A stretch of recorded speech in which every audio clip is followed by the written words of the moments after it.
inicio entonces al día de hoy al gran seminario de la sección de anestesiología, anestesiología y reanimación de la Universidad de Antioquia.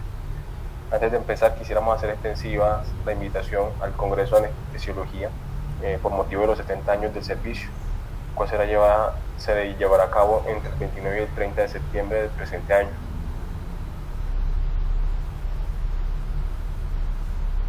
Entonces, bienvenidos una vez más a este espacio provisto por parte de la sección de anestesiología y reanimación de la Universidad de Antioquia. Tema para el día de hoy entonces es anestesia de aneurisma de aorta abdominal roto. Mi nombre es Juan David Julio Tuirán, yo soy residente de segundo año de anestesia y reanimación y mi asesor para la construcción de este contenido es el doctor Juan Luis Ramírez, profesor del servicio.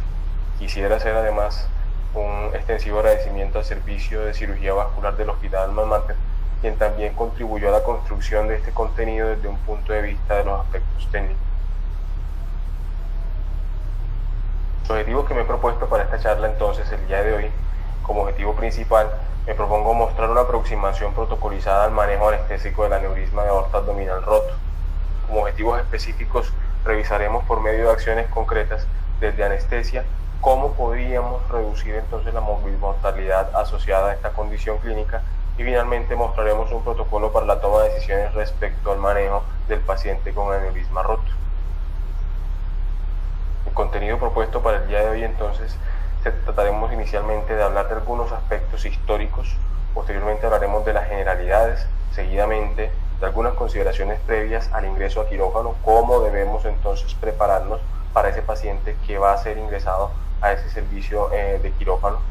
Una vez nos han comentado que llegan a un escenario in extremis o inestable, ¿cuáles serían las consideraciones anestésicas perioperatorias para ese paciente que una vez diagnosticado se define que va a ser llevado a manejo abierto o a manejo endovascular? ¿Cuáles serían las complicaciones asociadas a esta terapéutica? Y finalmente unas conclusiones. En primer lugar entonces, imagine usted este escenario. Está usted en el quirófano urgente y le comentan a un paciente inestable con dolor abdominal, cuya sospecha clínica es un diagnóstico de aneurisma abdominal roto. El paciente es un hombre de 76 años que se llama Alberto, es profesor de física a nivel universitario.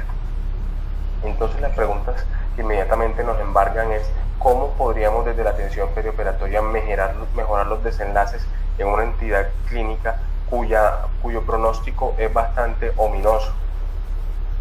A modo de anécdota, el doctor Einstein murió a la edad de 76 años el 18 de abril de 1955. Su fallecimiento se debió a un aneurisma de aorta abdominal roto y 7 años antes había sido intervenido en función de esto por un reputado cirujano de la ciudad de Nueva York, y era el doctor Nissen. El doctor Nissen lo que hizo en su momento entonces fue colocar papel celofán a nivel del saco aneurismático y tenía en mente que esto generaba entonces una respuesta inflamatoria y la posterior involución del saco aneurismático. En cuanto a los aspectos históricos es importante mencionar algunos hitos que han marcado o que han cambiado el pronóstico de esta condición clínica. A finales del siglo XIX entonces Rudolf Matas fue el primero en describir la técnica de aneurismografia como una estrategia terapéutica para el manejo electivo de los pacientes que consultaban con relativa frecuencia por dolor abdominal y que se les documentaba entonces un aneurisma de aorta abdominal.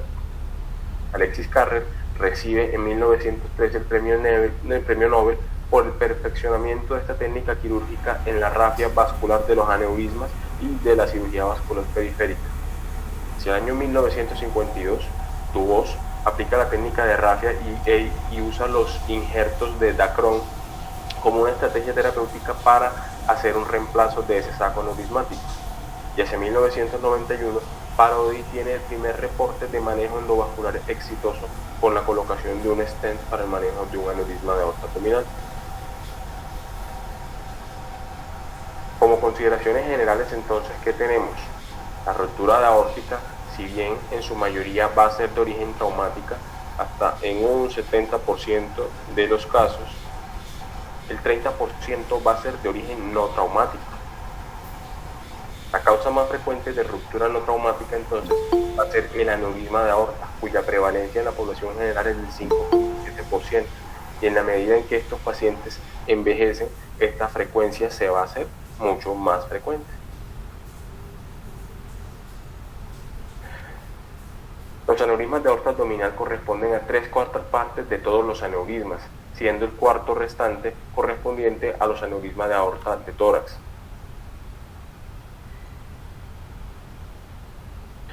El 80% de los aneurismas de aorta abdominal van a ser infrarrenales, y la tendencia natural que encontramos es que una vez inicia la dilatación aneurismática, se da un crecimiento a lo largo del tiempo, y si no hay una intervención en los factores pronósticos, desafortunadamente vamos a llegar a la ruptura y la gran mayoría de estos pacientes se van a morir. ¿Cuál es la definición entonces de aneurisma de aorta abdominal y cuáles son los mecanismos que explican la ruptura? Tenemos entonces que un aneurisma de aorta abdominal es una dilatación anormal, permanente y localizada, mayor a 3 centímetros o de 2 desviaciones estándar para el sexo.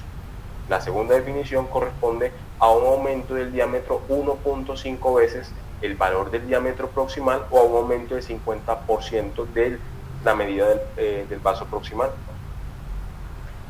Los mecanismos que explican la ruptura van a estar fundamentalmente mediados por el estrés a nivel de la pared.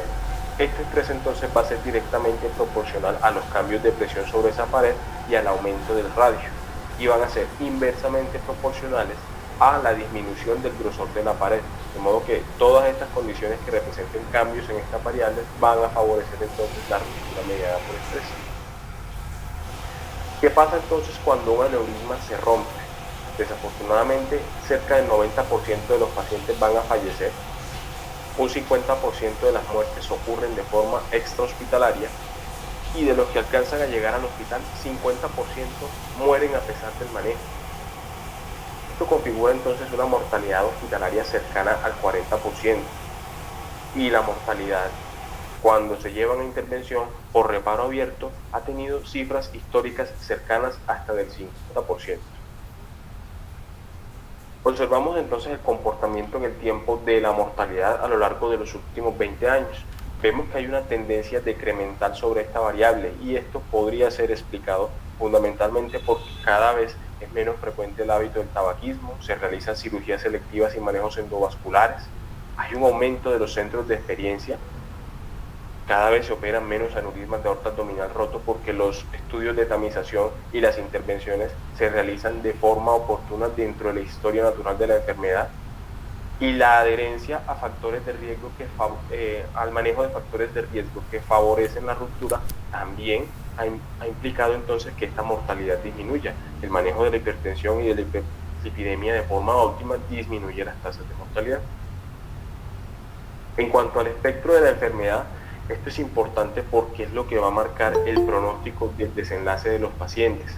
Tenemos pacientes que pueden tener un hematoma retroperitoneal contenido, que pueden estar o no relativamente inestables, cuyo pronóstico va a ser mejor. Sin embargo, el pronóstico se vuelve más oscuro cuando existe el espectro de la enfermedad donde hay ruptura libre hacia la cavidad peritoneal, en cuyo caso ese paciente va a tener un choque hemorrágico marcado, con marcada inestabilidad hemodinámica, y desafortunadamente tiene altas posibilidades de fallecer. En cuanto al estándar de calidad en la atención del paciente con aneurisma de aorta abdominal roto, es fundamental la experiencia del centro que atiende el paciente, de modo que se ha propuesto una cifra como un volumen mínimo de procedimientos que se requieren para que haya una tasa de éxito relativamente buena. Las guías europeas proponen entonces que los centros de experiencia deberían tener mínimo 30 cirugías anales y al menos 10 manejos endovasculares por año. La mortalidad va a ser variable según quién sea el que realice la cirugía, de modo que los cirujanos vasculares van a tener una mortalidad cercana al 2%. Cuando es el cirujano cardiovascular quien interviene, la mortalidad va a ser cercana al 4%, y cuando es el cirujano general quien hace la intervención, la mortalidad supera el 5%.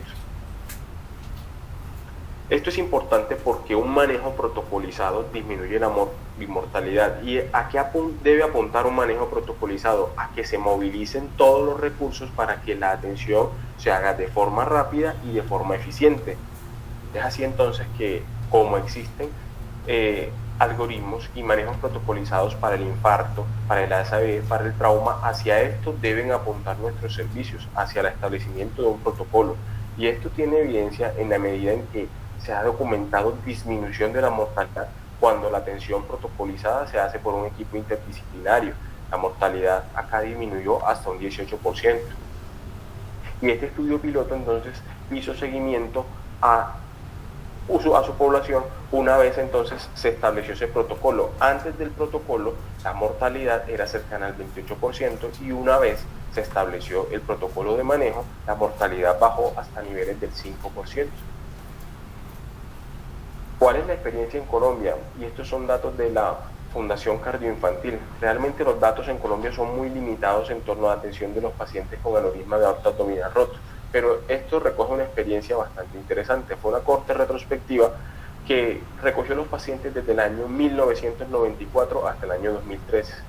Ellos hicieron un análisis por grupo. El primer grupo eran los aneurismas rotos que fueron llevados a cirugía abierta. El segundo grupo, los aneurismas electivos que fueron llevados a cirugía abierta. Y el tercer grupo, los aneurismas electivos que fueron llevados a manejo endovascular. Ellos recogieron 573 pacientes y lo que documentaron es que los aneurismas rotos eran la minoría y que todos, absolutamente todos, fueron llevados a manejo por intervención por medio de cirugía abierta. La experiencia de ellos entonces a lo largo del tiempo documenta que el manejo endovascular tiene unas tasas de supervivencia que son relativamente mejores en comparación al manejo abierto y que definitivamente los aneurismas rotos tienen el peor pronóstico en términos de supervivencia. ¿Qué tenemos con esto? Entonces, la gran mayoría de aneurismas en Colombia se siguen haciendo por vía abierta. En cuanto a la atención protocolizada, entonces, ¿a qué debemos apuntar como ese protocolo? Primero, una vez se define que un paciente con una posible ruptura de aneurisma va a llegar a nuestro servicio, todos los recursos que sean necesarios para la atención deben movilizarse. Los diagnósticos no deben representar un retraso y las intervenciones deben hacerse lo más rápido posible. Es así entonces que existen unos retos o barreras a superar. En primer lugar, tenemos que el cuadro clínico podría ser sutil y confuso. Solo un 50% de los pacientes van a cursar con la triada clásica de hipotensión, de dolor abdominal y de masa abdominal pulsátil. De modo que aquí radica la importancia entonces de la realización de imágenes si es preciso y si la estabilidad lo permite. Y es así entonces que para el caso de la ecografía, si bien tiene un buen rendimiento para la detección del saco aneurismático, su rendimiento para el hematoma retroperitoneal es limitado. Por tanto, el gol estándar es el angioTAC abdominopélvico de cortes finos, que va a definir entonces si ese paciente tiene un aneurisma de aorta abdominal roto o no y si es candidato o no al manejo endovascular. Las medidas diagnósticas bajo ninguna circunstancia deben representar un retraso para la atención de estos pacientes que, como ya mencionamos, su fenotipo podría ser de marcada inestabilidad. En cuanto al diagnóstico y teniendo estas consideraciones presentes, las guías de práctica clínica entonces apuntan a que se deben evitar los retrasos en la intervención de forma temprana, por lo cual se debería considerar el diagnóstico en ausencia de imágenes diagnósticas en todo paciente mayor de 50 años que consulte por dolor abdominal o lumbar asociado a inestabilidad, o que tenga un aneurisma de aorta abdominal conocido asociado a dolor abdominal e hipotensión. Si existe un diagnóstico alternativo más probable, ahí entonces es donde entran las imágenes diagnósticas, dentro de las cuales entonces el angioTAC va a ser el de elección. Con relación entonces a cómo sería ese protocolo preoperatorio, va a estar fundamentalmente mediado por la estabilidad del paciente. Es así que si un paciente llega con una presión sistólica por debajo de 80, pasará de forma expedita al quirófano y la conducta terapéutica va a ser que sea llevado de inmediato a cirugía abierta con un clampaje temprano. Pero si la estabilidad lo permite, ese paciente debe ser llevado a un angioTAC urgente en el cual se definirá si el paciente tiene un aneurisma de aorta abdominal no roto o roto y si la anatomía aortoiliaca es favorable para el manejo endovascular.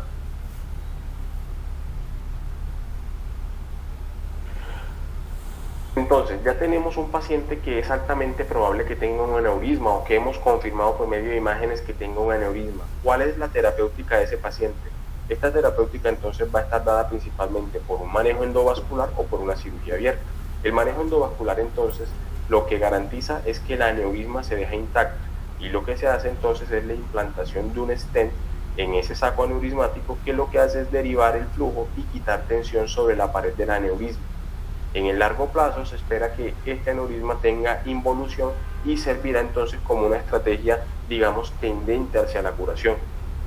Por otro lado, la cirugía abierta, lo que se hace entonces es que se hace un clampeo del vaso a nivel proximal y a nivel distal, y se reemplaza todo el saco aneurismático por un injerto sintético.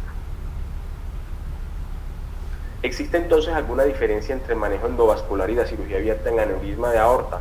Las grandes cortes han sugerido beneficio, y en este metaanálisis del año 2016, que incluyó estudios retrospectivos y prospectivos desde el 94 hasta el 2014, se evaluó la mortalidad hospitalaria ya de 30 días en los pacientes con aneurismas que ingresaron inestables. Ellos encontraron en este forest plot que hay una tendencia a que el manejo endovascular podría ser mejor. Sin embargo, al parecer este efecto entonces es jalonado solo por los estudios observacionales. Cuando esta pregunta clínica se ha llevado a ensayos clínicos, no ha podido demostrar la suficiente consistencia para decir que esta terapéutica es superior al manejo abierto. ¿Qué dejó el estudio IMPROVE? Y el estudio IMPROVE es de los pocos ensayos que existen, y probablemente es el ensayo más grande que existe en torno a esta pregunta clínica.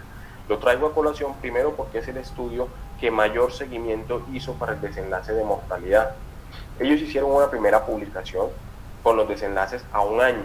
Este fue un ensayo clínico entonces pragmático, multicéntrico, que caracterizó a los pacientes a manejo endovascular o a cirugía abierta antes de la realización de la tomografía. Lo que ellos encontraron es que en términos de mortalidad a 30 días no hubo diferencias estadísticamente significativas, pero para el caso de las mujeres, al parecer, hubo una disminución de esta mortalidad.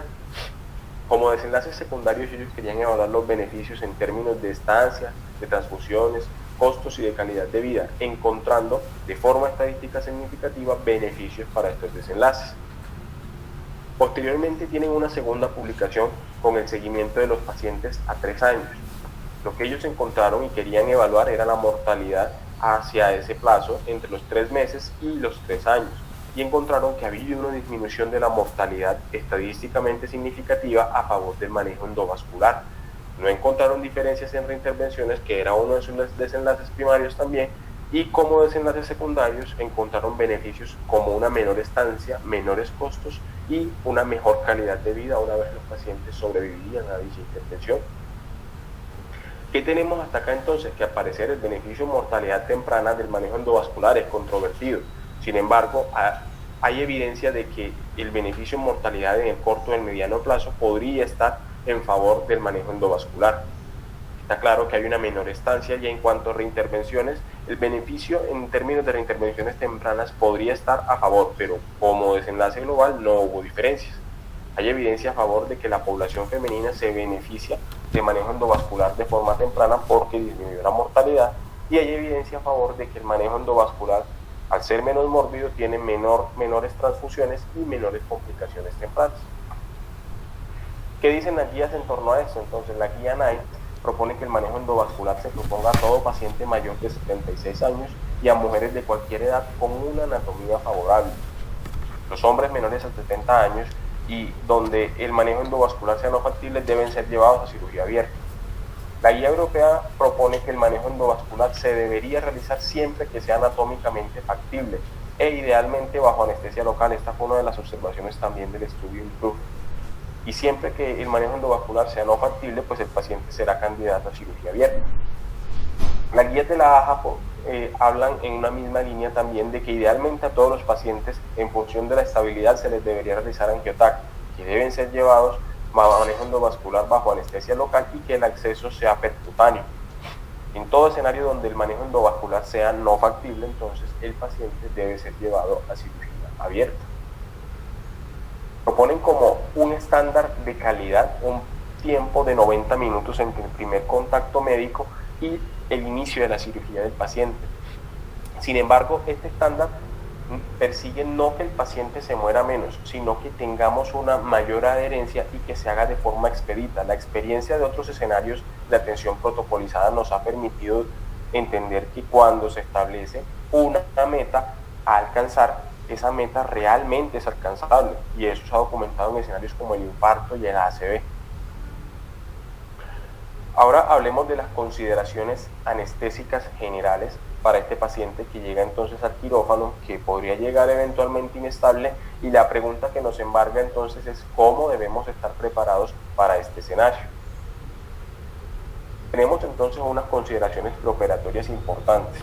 Hay unos riesgos atribuidos al paciente cuyo fenotipo es que sea un paciente de edad avanzada, que tenga una serie de comorbilidades que aumenten su riesgo cardiovascular, su riesgo de complicaciones renales y su riesgo de complicaciones pulmonares. Asimismo, vamos a enfrentarnos a una cirugía cuya indicación es emergente y es una cirugía vascular, que se ha documentado claramente que tiene un riesgo alto de sangrado y un riesgo cardiovascular elevado. Como ya mencioné, acá la experiencia del equipo es importante. Entonces entenderemos que donde exista menor experiencia, pues las complicaciones y la mortalidad van a ser más elevadas.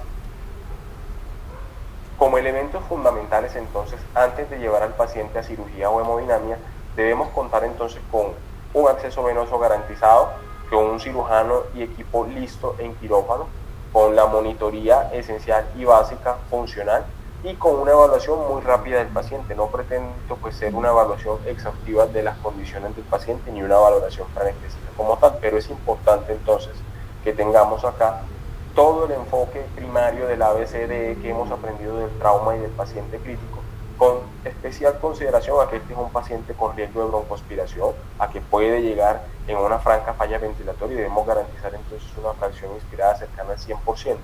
Aquí es fundamental entonces la hipotensión permisiva, y voy a dedicar unas diapositivas más adelante a este tema puntual.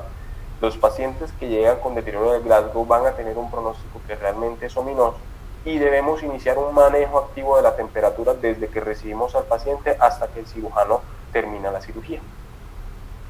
En cuanto a todo el equipo listo, debemos contar con otro anestesiólogo en quirófano. Este es un paciente altamente complejo por su condición de inestabilidad, sus comorbilidades, su edad anciana y su escenario emergente. Entonces siempre debemos contar con ayuda. La cirugía solo empezará cuando el paciente esté lavado, cuando el equipo esté completo y cuando el cirujano esté lavado y enguantado con todo el equipo disponible para empezar su cirugía. ¿Cuánta monitoría e invasiones son necesarias entonces para iniciar esta cirugía? Esta cirugía entonces la vamos a iniciar con una monitoría asa básica y con 2 venas de gran calibre. Esto es lo indispensable para iniciar, ¿sí? Pero una vez ya hemos inducido al paciente de forma temprana, entonces debemos garantizar una monitoría invasiva con línea arterial, con catéter central y con sonda vesical, que nos permite entonces tener más elementos para ajustarnos a la evolución clínica de ese paciente. De forma importante también se sugiere entonces el manejo activo de la temperatura, por lo cual debemos monitorizarla. Son opcionales como estrategias de monitoría la monitoría por catéter Swan-Ganz, por ecocardiograma transesofágico y la monitoría de la profundidad anestésica. En esto quiero hacer énfasis en que esta monitoría entonces debe ir seguida de unos protocolos, es decir, todo lo que vayamos a identificar con estas variables debe inmediatamente llevarnos a unas decisiones protocolizadas y dirigidas a una interpretación adecuada de todas estas estrategias de monitoría. Entonces hablemos de las consideraciones anestésicas para el paciente que va a ser programado entonces para cirugía abierta. Tenemos entonces un paciente que dentro del peor espectro va a llegar francamente inestable, y que en función de la anestesia y de la hemorragia en curso, esa inestabilidad lo pone en alto riesgo. Aquí entonces nuestras metas hemodinámicas van a ser permisivas. ¿Hasta cuándo? Hasta que exista entonces un control proximal con pinza. En el transcurso de que el paciente ingrese y el control proximal con la pinza, podrían haber momentos donde existan picos hipertensivos, como la intubación o como que el control nociceptivo no sea el adecuado. Sin embargo, estos van a ser transitorios y de corta duración y no requieren usualmente ninguna intervención. Cuando el paciente entonces ya tiene el episodio de pinza, al ser esta entonces una obstrucción mecánica, va a comportarse entonces como un aumento de la poscarga, y en función del lugar donde se haga el clamp, entonces va a haber un aumento o no de la precarga. Aquí entonces vamos a hacer unas intervenciones terapéuticas que mencionaré en las diapositivas más adelante. Una vez entonces ya el paciente tiene un control proximal del sangrado, nuestra meta debe ser normotensiva a lo largo del transoperatorio. Y el otro momento crítico es la liberación de la pinza, en el cual hay una disminución marcada de la poscarga y los detritos que se han producido en términos de la hipoperfusión entonces van a favorecer que haya una caída del gasto cardíaco y una inestabilidad hemodinámica, por lo cual esto siempre nos debe coger avanzados en un estado de reanimación con el paciente. Una vez entonces superamos ese bajón del despinzamiento, lo ideal es que el paciente se mantenga en metas normotensivas para ser dispuesto finalmente en la unidad de cuidado crítico. ¿Cómo entonces debe ser la técnica anestésica en cirugía abierta? Hay unos riesgos inherentes a la anestesia general, como la disminución del tono muscular, la disminución del tono simpático y la vasodilatación, que van a favorecer entonces de que esta hipotensión y la inestabilidad agregada esté peor, se convierta peor y eso sea altamente deleterio para el paciente.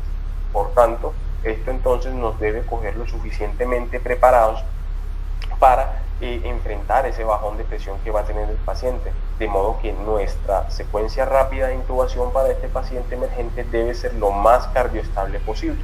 Se han descrito entonces el uso de ketamina, de etomidato y de fentanil asociado a un relajante que según las condiciones del paciente podría ser succinilcolina o rocuronio, y el inicio temprano de agentes vasoactivos. Y en esto quiero enfatizar porque esto es importante. El agente vasoactivo debe ir conectado al vaso del paciente o debemos tenerlo disponible en quirófano ya preparado para hacer un uso rápido de él. En cuanto a si importa o no la elección del agente inductor, pues tenemos experiencias de los pacientes críticamente enfermos que ingresan por el servicio de urgencias. En este caso, pues traigo un estudio en el cual se trató de responder la pregunta clínica y era si el fentanil tenía un valor agregado cuando se agregaba a una secuencia rápida de intubación que incluía ketamina y rocuronio. Este fue un ensayo clínico aleatorizado entonces que se realizó en 5 servicios de urgencia en Australia. Y lo que ellos hicieron entonces fue hacer un brazo de intervención con fentanil y un brazo de intervención con placebo. El desenlace primario era identificar qué tanto los pacientes se salían de ese parámetro de normotensión que ellos definieron entre 100 y 150. No encontraron diferencias, pero cuando evaluaron el desenlace de hipotensión, al parecer en el brazo de fentanil sí encontraron que había mayor hipotensión en este escenario de secuencia rápida de intubación. Vemos en este gráfico de cajas y bigotes que el brazo de fentanil pues sería lo que encontramos en rojo y vemos que tiene unos valores de presión una vez se suministra la dosis que son más bajos cuando se compararon con placebo. En este otro estudio, que es un ensayo clínico publicado en el año 2022 y que incluyó un centro de referencia en Estados Unidos con un alto volumen de pacientes emergentes, se trató de comparar entonces la secuencia rápida de intubación con etomidato comparada contra ketamina, para definir entonces como desenlace primario la supervivencia a 7 días. Lo que ellos encontraron es que a 7 días, al parecer, los pacientes que usaban etomidato tenían una menor supervivencia y esto fue estadísticamente significativo. Todo parece apuntar entonces, pues, y sin ánimo de hacer una recomendación, a que ketamina podría ser entonces el agente de elección en este caso. ¿Cómo enfrentarnos entonces a los cambios del clamp? Cuando se coloca el clamp, entonces lo que tenemos, como ya mencioné, es un aumento marcado de la poscarga y en función del sitio del clamp podría aumentar o no la precarga, pues esto va a condicionar que haya redistribución o no del flujo. Lo que sí está claro es que el miocardio se debe adaptar y estos cambios vienen mediados fundamentalmente por un aumento en la contractilidad. Al aumentar entonces ese trabajo del miocardio implica entonces que debe haber un flujo coronario para compensar esa demanda energética. Y es aquí entonces donde tenemos que si hay un aumento del flujo coronario y un aumento de la contractilidad, pues esperamos que ese aumento del gasto cardíaco sea sostenible en el tiempo y el paciente tenga una respuesta adaptativa favorable. Sin embargo, si ese aumento de la contractilidad no va adaptado con un flujo coronario adecuado, el gasto cardíaco puede disminuir a lo largo del tiempo. Entonces, ¿cómo enfrentamos esos cambios? Vamos a tener que las presiones sistólicas que van a ser inaceptables para estos pacientes van a ser por encima de 180 milímetros, lo cual va a implicar entonces que hagamos una serie de estrategias para bajar esa presión, como aumentar la profundidad anestésica o poner en marcha el uso de vasodilatadores, bien sea nitroglicerina o nitroprusiato, cuidadosamente titulado para evitar la hipotensión de rebote.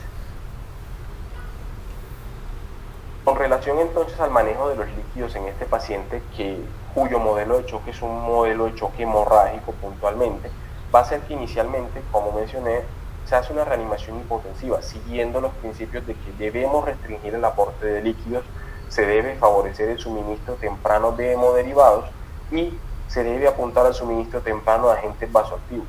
¿Hasta cuándo? Hasta el momento crítico en el que tengamos un control proximal del vaso. Una vez entonces, bueno, la meta de presión que debemos tener entonces es una sistólica entre 80 y 100 milímetros y que eso no represente cambios a nivel del ST. Si encontramos cambios, por ende, debemos apuntar entonces una meta perfusional un poco más alta. En cuanto a la reanimación hipotensiva, que viene seguida una vez ya tenemos ese control proximal, cuando se ha tratado de estudiar si la terapia guiada por metas tiene algún papel comparado contra el manejo convencional, esta fue una revisión sistemática de Cochrane y en resumen lo que ellos encontraron es que si bien hay una mejor hemodinamia y mejores variables perfusionales, no hay diferencia en términos de variables clínicas. Las guías de práctica clínica coinciden en sugerir en que la eco transesofágica podría tener un gran papel si usted tiene el entrenamiento suficiente, pero fundamentalmente debemos estar capacitados para la interpretación de las variables dinámicas de la onda de presión de pulso y predecir entonces la respuesta a volumen de estos pacientes. Con relación a la elección del agente o de los líquidos, se ha tratado de responder la pregunta si los cristaloides o los coloides podrían tener algún beneficio en términos clínicos. Esta fue otra revisión sistemática de Cochrane que trató entonces de establecer el papel clínico. Lo que encontraron fue que había una reducción en el volumen suministrado y no hubo diferencia en términos de mortalidad.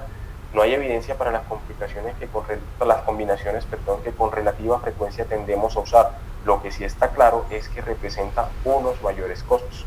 Entonces tenemos que no tienen una efectividad claramente clínica comprobada y que es más costoso atender con estas estrategias basadas en coloides. En cuanto a la elección de cristaloides, debemos apuntar a la elección de líquidos que sean balanceados, con niveles de cloros que estén lo más cercanos a lo normal, y está claro que la hiperclorulemia ha empeorado los desenlaces como acidosis y coagulopatía. Sin embargo, esto no se ha documentado en términos de mortalidad. Esta fue otra revisión sistemática de Cochrane. Aquí lo que encontramos es que las diferentes guías sugieren retos de volumen de 250 a 500 mililitros guiados por esas variables dinámicas de la onda de presión de pulso. Las pérdidas insensibles debemos ser relativamente restrictivos para reemplazarlas en una tasa de infusión entre 0.5 y 1 mililitro kilogramo. Y en cuanto al uso del gasto urinario para la terapia guiada por metas, realmente se ha encontrado que el gasto urinario o guiar la terapia por esta variable favorece la sobrecarga, de modo que seremos tolerantes con el escenario de oliguria si el paciente está estable y normovolémico. En cuanto al manejo de hemoderivados, siempre debemos hacerlo basado en un balance riesgo-beneficio. Entonces, la pregunta que debemos hacernos es si ese paciente realmente se beneficia de esa intervención de forma oportuna y sin una monitoría. Ante el paciente que tiene un sangrado y que está en un escenario de choque franco, que tiene un índice de choque, pues no hay duda, ese paciente se beneficia de terapia transfusional masiva de forma temprana. Sin embargo, hay unas consideraciones a tener en cuenta. Estos pacientes tienen una pérdida media de 1000 mililitros cuando se ha tratado de estimar y hasta un 12.5% de los pacientes llegan coagulopáticos al ingreso. Por tanto, la prioridad debe estar en ese control hemostático primario por medio de la pinza. En cuanto al uso de ácido tranexámico, pues si bien hay recomendaciones derivadas fundamentalmente del escenario de trauma, cuando se ha tratado de buscar evidencia en torno al uso de este medicamento en el escenario de aneurisma de aorta abdominal roto, NICE hizo una revisión bastante importante y no encontró estudios relacionados con dicha recomendación. Por lo tanto, no hay una recomendación o hay evidencia suficiente para hacer una recomendación para el uso rutinario. Lo que sí está claro es que cuando hay hiperfibrinolisis debería usarse guiado por pruebas a la cabecera del paciente. En cuanto a la indicación de transfusión, pues un umbral que recomiendan la gran mayoría de guías son niveles de hemoglobina por debajo de 7 y que podríamos ser más liberales en los pacientes cuyas comorbilidades requieren niveles de hemoglobina más altos, como aquellos pacientes que tienen enfermedad coronaria o falla cardíaca. En cuanto a sangrado masivo, no tenemos duda, la la conducta debe ser entonces un protocolo de transfusión masiva basado en hemoderivados en una relación 1 a 1, glóbulos rojos, plasma y plaquetas, y no olvidar el crioprecipitado una vez midamos el creatinógeno. Idealmente, y en esto todas las guías de práctica clínica coinciden en que debemos realizar pruebas a la cabecera del paciente tipo viscoelásticas para guiar esta terapia. Y en cuanto al uso de técnicas ahorradoras de sangre, se sugiere el uso de Cell Saver siempre que sea técnicamente factible. En cuanto al manejo de los hemoderivados, hemos aprendido del trauma que anteriormente existía una triada letal conformada por hipotermia, por coagulopatía y acidosis, y se ha agregado recientemente un nuevo concepto como un cuarto elemento, la hipocalcemia, dentro de esa cascada de coagulación, de modo que estos deben ser metas a evitar ante toda costa y que deben ser intervenidas activamente por parte del anestesiólogo para evitar que a los pacientes les vaya peor y que tengan más sangrado. Esto se ha denominado entonces el diamante de la muerte o el diamante letal. En cuanto a las pruebas a la cabecera del paciente, como ya mencioné, la guía sugieren pruebas viscoelásticas seguidas de un algoritmo para su interpretación, y ante la ausencia de ellas, pues la terapia transfuncional debe ser guiada por pruebas convencionales. Quieren, y es una sugerencia 1C, que se realicen mediciones repetidas en el intraoperatorio de hematocrito y de gases arteriales, que sumado a la medición del gasto cardíaco y a las variables dinámicas van a favorecer entonces esa reanimación guiada por metas de los pacientes. Debemos entonces, idealmente, tomar mediciones basales durante el periodo de clamp y posterior al clamp. En cuanto al manejo de la temperatura, este debe hacerse activamente y debe tratar de evitarse entonces la hipotermia, porque se ha encontrado que esta favorece la coagulopatía, favorece entonces la tasa de isquemia miocárdica, y esto definitivamente se traduce en un aumento de la mortalidad.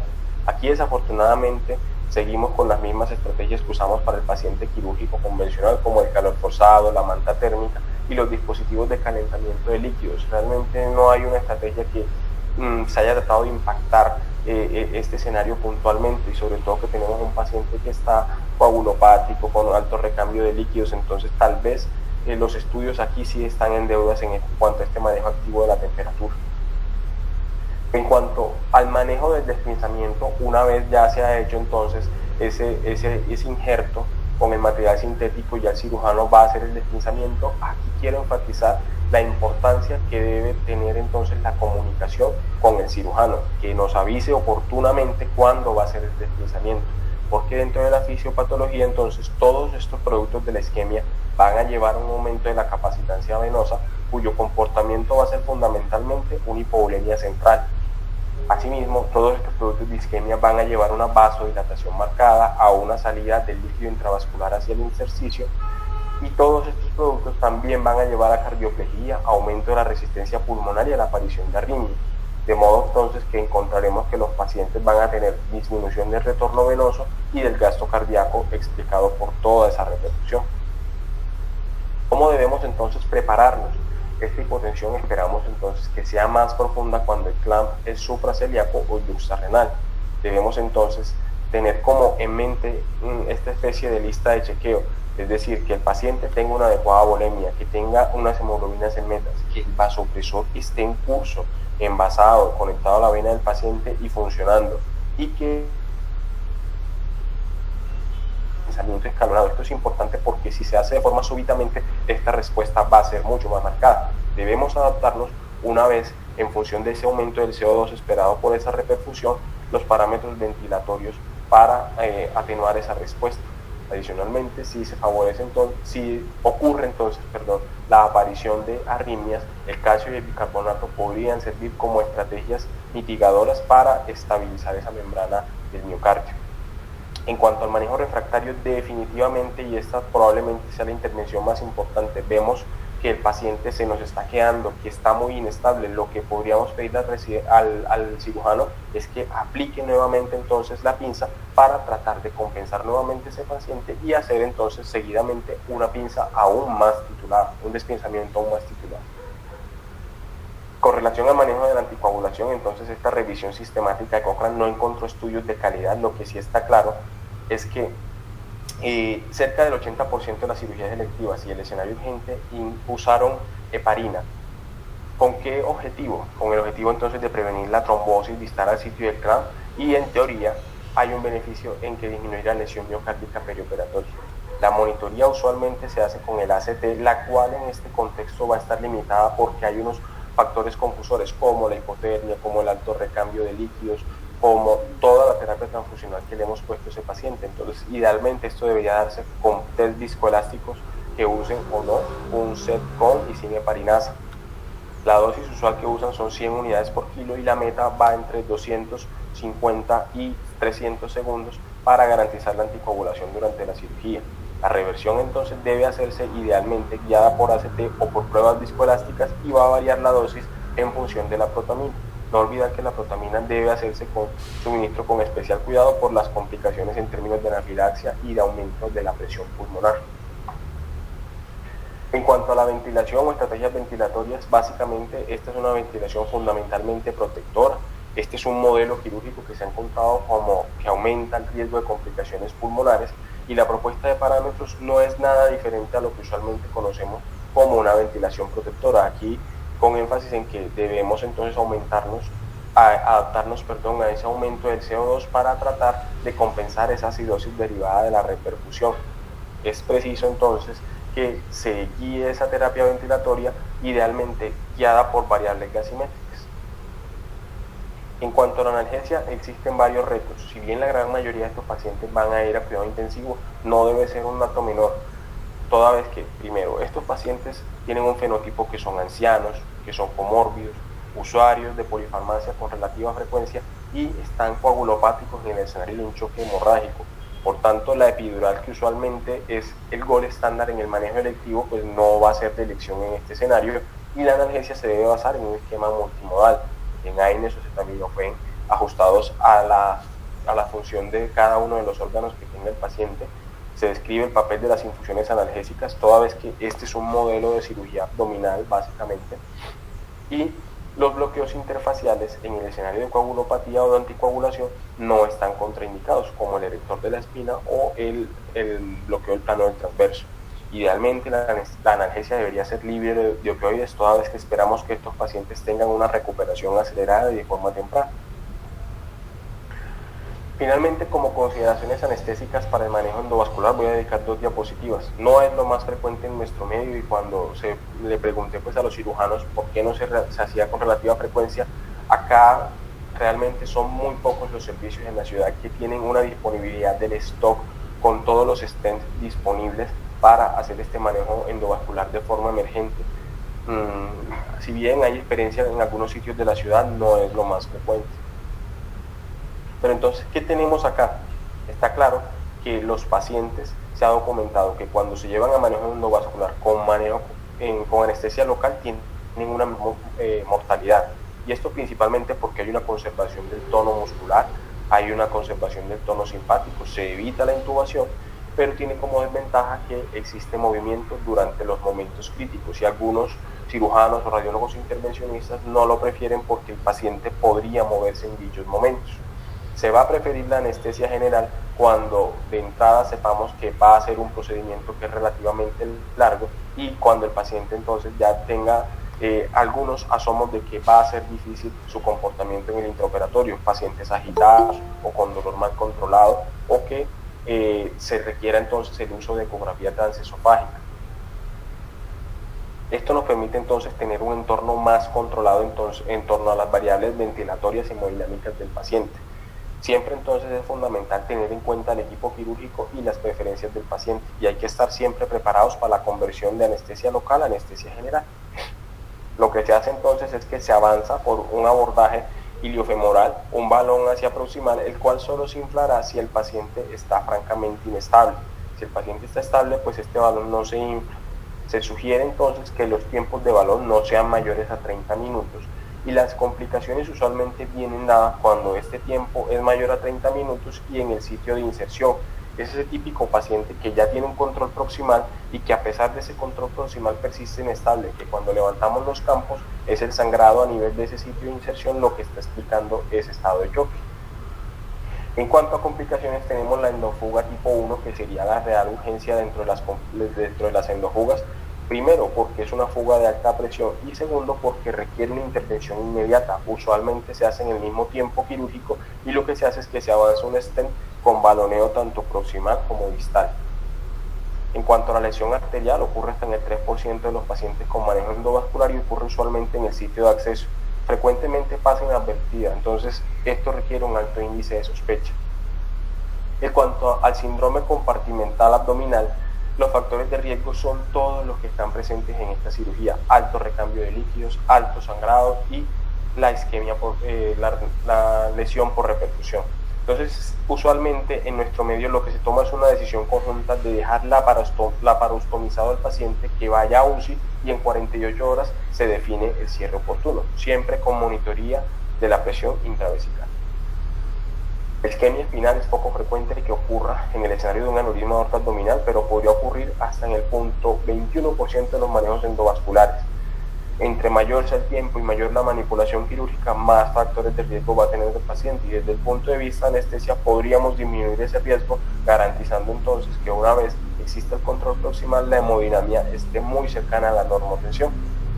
En cuanto a la lesión renal aguda, los factores de riesgo van a estar dados fundamentalmente por todo lo que existe en esta cirugía: hipovolemia, hipotensión y el suministro de agentes nefrotóxicos como los medios de contraste. La nefroprotección, pues si bien se ha tratado de estudiar, no hay una evidencia contundente que sugiera beneficio o perjuicio y sigue siendo controversial su uso. En cuanto a la isquemia de miembros inferiores, siempre debemos tener en cuenta que estos pacientes se deben evaluar al final de la cirugía, idealmente con Doppler, para definir si ese paciente tiene presencia de trombos a nivel de los miembros, y eventualmente se hará un manejo urgente en el mismo tiempo quirúrgico con embolectomía o bypass. Como conclusiones finales, entonces, tenemos que un manejo protocolizado podría mejorar la oportunidad y los desenlaces en la atención de los pacientes con aneurisma de aorta abdominal. Al parecer, el manejo endovascular podría ser mejor que la cirugía abierta en términos de mortalidad. Sin embargo, la experiencia en nuestro medio aún es limitada y cada vez pues se harán con más frecuencia en la medida que dispongamos de todos los recursos necesarios. Se debe contextualizar la atención de este paciente para definir si se beneficia o no del manejo endovascular. Si esto es un retraso, cirugía abierta de entrada es lo que se sugiere. Estos son pacientes altamente complejos, siempre debemos contar con ayuda, no deben hacerse intervenciones innecesarias que representen retraso, y lo fundamental entonces es el control proximal del vaso. La inducción anestésica debemos apuntar a que sea lo más cardioestable posible, y dentro de las metas a tratar de no llegar es este diamante de la muerte, que incluía la hipocalcemia como nuevo concepto, como ya lo mencioné. Las pruebas a la cabecera del paciente deben idealmente guiar la terapia hemostática y de hemoderivados. Acá entonces encontramos un QR donde está la presentación, las referencias bibliográficas que usé para la construcción de este contenido y una lista de chequeo sobre las cosas que debemos tener en cuenta para recibir a estos pacientes en nuestro quirófano. Queda mi correo a disposición si en caso de ser necesario.